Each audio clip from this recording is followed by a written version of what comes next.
Good afternoon everyone and welcome back to Bloodborne on the PS4.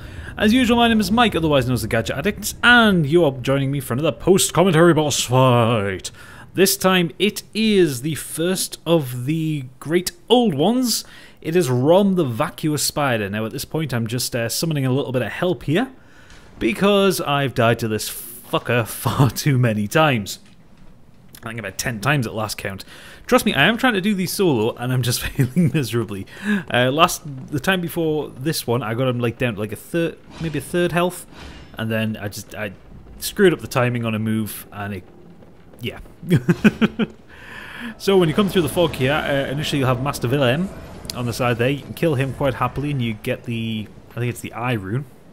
But then you just jump off the top, and you head down to Moonside Lake, which is a rather peculiar little area.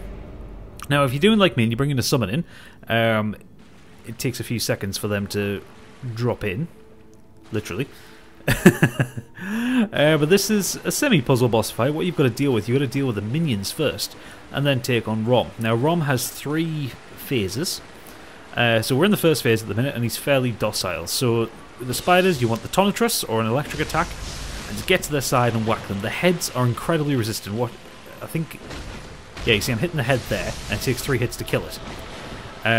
It's some weird combo thing, but if you get to the side or behind them, and watch out for their jumping attacks like that, because they can whack you there with one shot with a Tonitrus.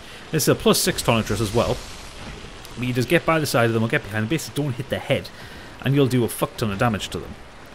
Now, in the first phase, Rom, like I said, is entirely placid. He will just ignore you. Or rather, he'll try to get away from you, but he won't actively attack you. So this is a great time to get as much damage out as possible. So you see, I'll buff the Tonitrus in a second. When he starts attacking you, buff the Tonitrus, and whack there. Look at that, 485 damage. Now, my compatriot here is using the Flame Sprayer. Oh yeah, you can still get hits while he's transforming.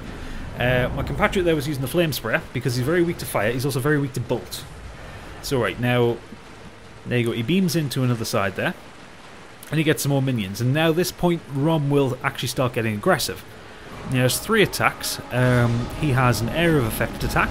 If you get too close to them, he'll just like blast you out of the way.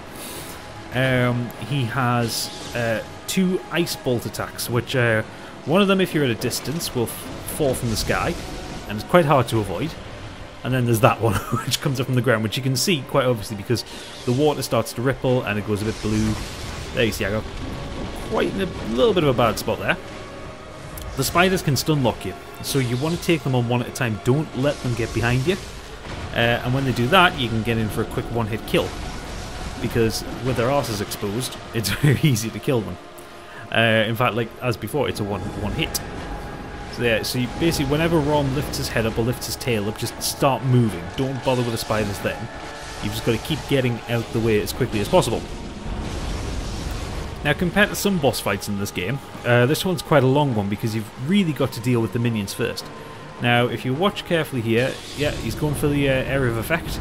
There you go, that's his area of effect attack. You don't have to get particularly far away from him. His arse is quite weak, so it's just his head has really high physical defense.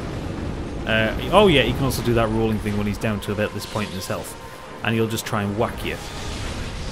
But if you just avoid him and like that, oh yeah, cool. I got caught by that. Heal up as fast as you can, and you'll be fine. And I think there's more spiders coming as well, just to make life more difficult. So Rom's pretty much on the ropes here. He's almost done. Just whack him, and then one more, and he's gone. Finally, I actually cheered. And once you've killed him, the other spiders will just disappear. I actually cheered at this point because this fight was just so draining. Physically and emotionally, it just really sucked out of him. But to be fair, he's one of the major bosses. He's one of the handful of mandatory bosses that you have to beat to progress. A lot of the other bosses you can, I think it's over half of the bosses in the game you can actually skip. But this one is one of the mandatory ones. And yeah, he's just such a huge difficulty spike. And then what comes after them is another difficulty spike. So now what you need to do is find this little island here, and you will get transported off somewhere else. Somewhere spooky, somewhere new, somewhere a lot fucking harder, that's for sure.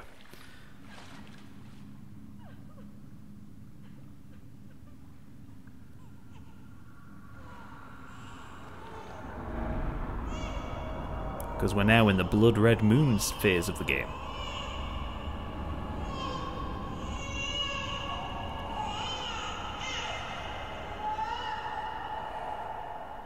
And things are going to get a lot harder from here because we're now in the, well, it's Blood Red Moon, it's the Nightmare phase. Because, and it lives up to its name because it is a real fucking nightmare. You'll see in the next episode, I've done a bit of this next level, and it is just so difficult.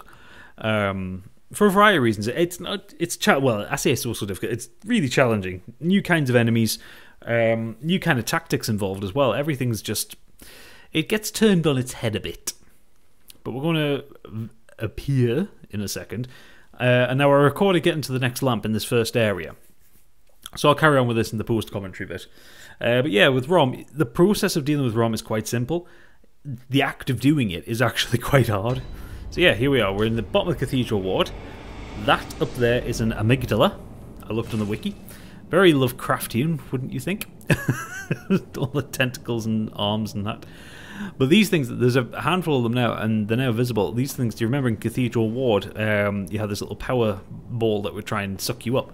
Yeah, that's what these are. They were invisible, and now they are visible. They are quite horrific beasts.